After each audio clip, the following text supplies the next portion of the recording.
خائنان ملی، شما وطنتان که مادرتان است به دست مزدورای بیگانه فروختین. واقعا اگر وجدان می داشتین از شرم او می شدین، اما اگر وجدان می داشتین شما خوی کار نمی کردین. وجدان ندارین. ایوان که ایوان است شاید کم رحم داشته باشه،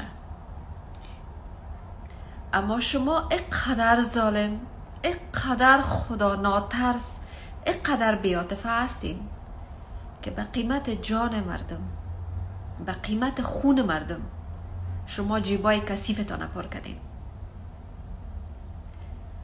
واقعا منتظر معجزه خداوند هستیم. اگر خداوند یک معجزه کنه و از شر ظالما، از شر شما اشیان بسیار عزیزان ما، هموطنان ما از سر تا سر جهان پیام میفرستند در مورد صحت آریانا جان.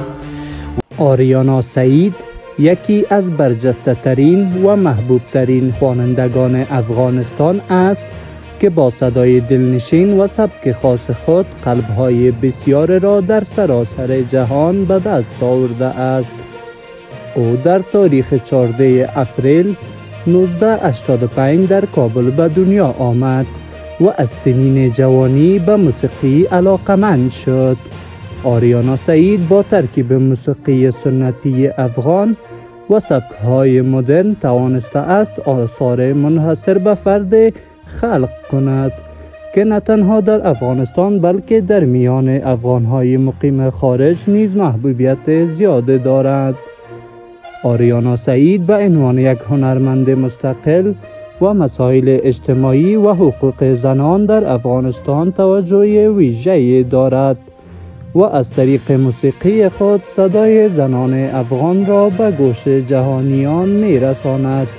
او با آهنگ‌هایش پیام‌های امید و قدرت را منتقل می‌کند و به عنوان یک نماد الهام بخش برای نسل جوان شناخته می‌شود. آریانا سعید همچنین در عرصه‌های دیگر هنری از جمله بازیگری و تلویزیون فعالیت داشته و با برنامه‌های مختلف تلویزیونی در افغانستان شناخته شده است. او با حضور در کنسرت‌ها و فستیوال‌های بین‌المللی توانسته از فرهنگ و هنر افغانستان را به جهان معرفی کند. با صدای گرم و احساسیش آریانا سعید نه تنها یک هنرمند بلکه سفیر فرهنگی برای افغانستان است.